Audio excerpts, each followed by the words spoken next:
Hello दोस्तों, exact mister में आप सभी का स्वागत करते हुए मैं हूं अशोक कुमार राज और मेरे तहे दिल से आप सभी को नमस्कार, आदाब, सत श्री अकाल, राम राम। तो दोस्तों, आज बाबा साईनाथ की लीलाओं के बारे में मुझे जिन्होंने एक्सप्लेनेशन दिया है वो है हैदराबाद से। बेसिकली वो उड़ीसा से हैं, लेकिन उड़ीसा से हैदराबाद और हैदराबाद में आज वो एक छोटा सा बिजनेस ऑपरेट करते हैं, एक लेडीज टेलर के हिसाब से, तो इसीलिए वो हैदराबाद में रहते हैं। चलिए सबसे पहले मैं उनसे परिचय करवा देता हूँ। ये देखिए, ये है हमारे साईं परिवार का भाई, इनका नाम है बाबूलाल शामल्य। तो बाबूलाल जी यहाँ से शुरू करते हैं बाबा साईनाथ की लीलाएं। उन्होंने कहा कि उनकी ज़िंदगी में बहुत बड़ी एक दुर्घटना घटी थी और वो दुर्घटना ये है कि वो शादीशुदा अपनी ज़िंदगी बहुत अच्छे तरीके से बिता रहे थे। उनका एक बेटा भी है और बेटा भी कम से कम 24-25 साल के हैं, लेकिन उनके पास नहीं है, वो उनके मिसेस के पास है और वो अलग से अपनी ज़िंदगी बिता रहे हैं। हुआ था ऐसा कि उनकी मिसेस जो है किसी और के प्रेम जाल में पड़ गए और प्रेम जाल में पड़ने के बाद उनके घर में वो जो शख्स था उनका भी आना जाना था, जो कि साक्षात अपनी आंखों से वो बाबूलाल जी देख लिए थे। वो एक दिन घर पे ही थे, वो आराम कर रहे थे, इतने में देखे कि वो बंदा उनके घर में हाजिर। और ये नज़ारा देखने के बाद इन्होंने फैसला किया कि इस तरह की स्त्री के साथ मेरी ज़िंदगी बिताना बड़ी मुश्किल है। तो उसके बाद उन्होंने तुरंत फैसला किए कि आज से हम अलग हो जाएंगे, और तभी से वो अलग हो गए। हालांकि उनके बच्चे को बाबूलाल जी खुद अपने साथ में लेके आए थे उनकी मिसेस के पास से, और उन्होंने यही कहा था कि मेरा बेटा है, मैं पालूंगा इसको। लेकिन उसके बाद उनकी मिसेस का रोना धोना देख के इनका दिल दहल गया और इन्होंने फैसला किया कि चलो ठीक है, अगर बेटा भी तुम्हारा है तो तुम ही ले लो। और उसके बाद बेटे को भी उनके पास दे दिया उनका रोना धोना सुनने के बाद। और तब से लेके आज तक, यानी 25 साल से बाबूलाल शामल्य जी बिल्कुल अकेले की ज़िंदगी बिता रहे हैं। थोड़ा सा दुखद है, वाकई सोचने वाली बात है कि किसी भी इंसान की ज़िंदगी में अगर इस तरह की परिस्थिति आ जाती है तो करें तो क्या करें। इसके उपरांत इनके साथ एक और वाकया ऐसा होता है। इनके 2 या 3 सिर्फ दोस्त अच्छे थे उड़ीसा में।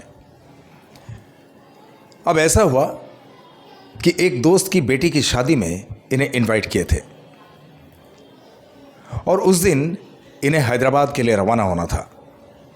तो वो शादी में गए थे, शादी में अटेंड किए और शादी में अटेंड करने के बाद इन्होंने खाना वाना सब कुछ खाया और वो निकलने ही वाले थे कि इनका एक दूसरा दोस्त वहीं पे इनके लिए एक कटोरे में खीर लेके आए। बोला, भाई खीर खा लो। अब इन्होंने देखा है तो दोस्त, लेकिन उनके बारे में बाबूलाल जी को पता है कि उन लोग थोड़ा मुठकरनी, काला जादू वगैरह ये सब करते रहते हैं। पर बाबूलाल जी को ऐसा लगता है ना कि अपने दोस्त हैं और दोस्त तो कभी हमारे साथ कुछ बिगड़ाहट नहीं करेंगे, यानी इस तरह का कुछ गलत कारनामा वो तो करेंगे नहीं। हालांकि उनके बारे में जो बाबूलाल जी को पता है खबर कि एक स्त्री की ज़िंदगी उन लोगों ने ऐसे ही ख़त्म कर दिया कुछ काला जादू वगैरह के ज़रिए, जो बाबूलाल जी कहते हैं।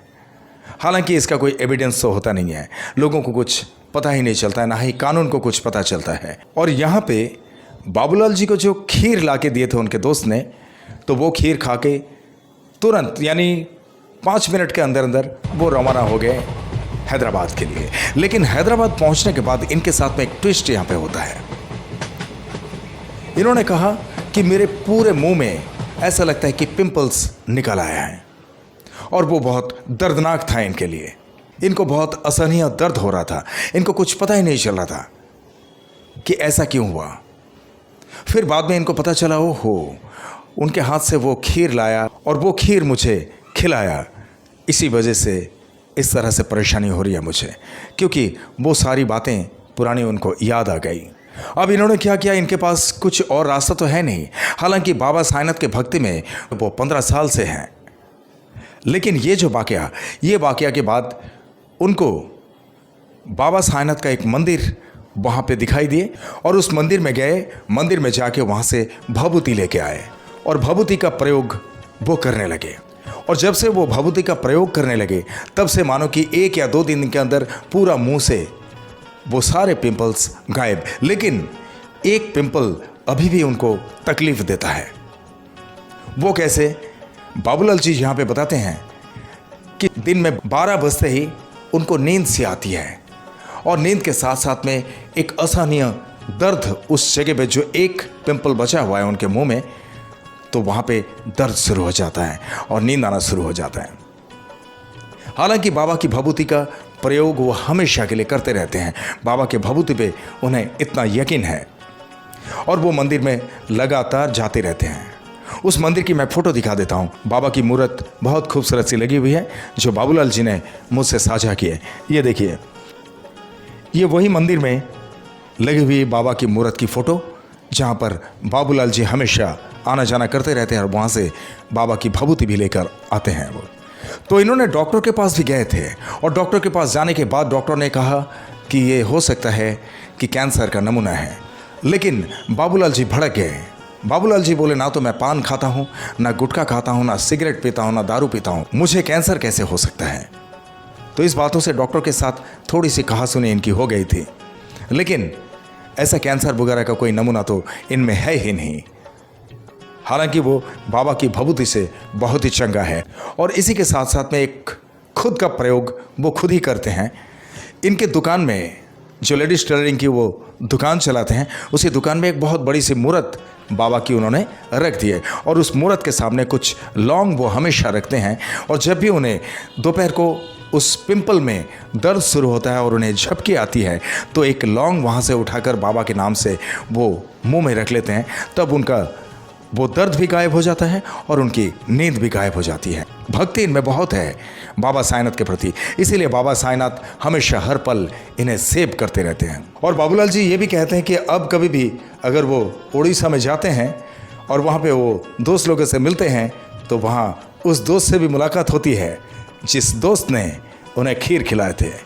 और वो भुचक कर रह जाते हैं कि भाई इतने सारे लोगों को हम लोगों ने कितने अच्छे तरीके से ठिकाने लगा दिए, लेकिन ये बंदा ऐसा कैसे निकल गया? इसको ज़रा सा भी कुछ आँच नहीं आया खीर खिलाने के बावजूद। ओम साई राम। अरे जिसका भरोसा साईं पे है उसका कौन क्या बिगाड़ेगा? क्योंकि बाबा साईनाथ साक्षात बाबूलाल जी के साथ में हैं। जिस तरह से वो दृढ़ भक्ति बाबा साईनाथ पर रखते हैं, दुश्मन कुछ नहीं कर सकता है। क्योंकि ये दृढ़ विश्वास हमारे साईं परिवार के सभी सदस्यों का है। सारे साईं भक्तों में इसी तरह से दृढ़ विश्वास है बाबा साईनाथ के प्रति कि बाबा साईनाथ की कृपा से कोई दुश्मन हमारा एक बाल भी बांका नहीं कर सकता है। और यहाँ तक कि बाबूलाल जी को जिन्होंने खीर खिलाए थे ना, बाबूलाल जी उस मित्र से ख़ास तौर पे यही कहते हैं कि भाई तुम्हारा वो खीर जो है आज भी मुझे याद आती है, बहुत टेस्टी था तुम्हारे हाथ का खीर। बोले मेरे साथ में ओम साई राम। यहाँ तक कि जिस वक्त वो हैदराबाद पहुँचे थे तो हैदराबाद यानी सिकंदराबाद जो स्टेशन आता है हैदराबाद में, वो स्टेशन के पास 15 दिन तक ऐसे ही भटकते रहे, स्टेशन पर सोते रहे, फुटपाथ पे, इस तरह से ज़िंदगी बिताएं और बाबा को हमेशा वो स्मरण करते रहे।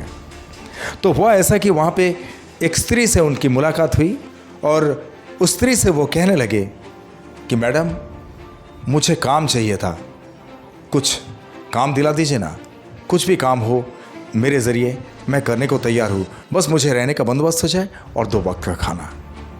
तो वो मैडम इनको लेके गए थे, 1 हफ्ता भर इन्हें काम भी करवाए, घर का काम वगैरह वो करते थे, लेकिन खाना भी मतलब किसी तरह से देते थे, बट पैसा बिल्कुल नहीं। यहाँ तक कि उस मैडम को उन्होंने देखा कि वो अकेले रहते हैं और ये देखकर बाबूलाल जी को थोड़ी सी तकलीफ ये हुई कि एक तो अकेली स्त्री रहती है और यहाँ पे मेरा इस तरह से रहना ठीक नहीं है। तो उन्होंने उनसे ये कहा कि मैडम मेरे लिए कुछ कमरे का बंदोबस्त कर दीजिए ना, जहाँ पे मैं भाड़ा भी भर दूंगा महीने का और वो आप मेरे पगार में से काट लेना, यानी सैलरी में से काट लेना, तो वो अच्छा रहेगा, मेरे रहने के लिए एक बंदोबस्त भी हो जाएगा।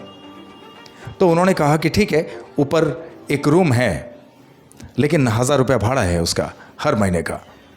तो अगर तुम रहना चाहते हो तो रह सकते हो।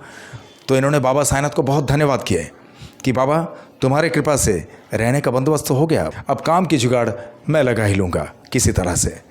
मुझे ये सब किसी के अंडर में, किसी के घर पे ये सब काम करने को अच्छा नहीं लग रहा है बाबा, मैं दूसरा कोई काम करूँगा, यहाँ पे तो पैसा भी नहीं देते हैं, कुछ नहीं देते हैं। तो ऐसा सोचते हुए उन्होंने दूसरे कहीं पे किसी एक कंपनी में वो काम पे लगे और आज वो अपनी ही एक दुकान का सेटअप करके वो खुद वहाँ पे एस्टेब्लिश्ड हैं। ओम साई राम। और वो दुकान उनकी खुद की ही है, जिस दुकान में वो आज अपना लेडीज़ टेलरिंग का बिजनेस को ऑपरेट करते हैं। और बाबा साईनाथ पे इतनी दृढ़ भक्ति है कि बाबा साईनाथ को हमेशा वो अपने स्वरण में रखते हैं। और उनके फ़ोटो में आपने देखे हैं कि किस तरह से तिलक लगाए रखे हुए हैं। इसी तरह से हमेशा वो बाबा के नाम से ही जीते हैं, क्योंकि उन्होंने कहा घर वालों ने मुझे त्याग दिए, मेरी बीवी बच्चे ने मुझे त्याग दिए, अब मेरा और कौन है, एक सिर्फ बाबा ही तो है मेरे लिए। बोले मेरे साथ में ओम साई राम। जिसका कोई नहीं होता उसका साई होता है।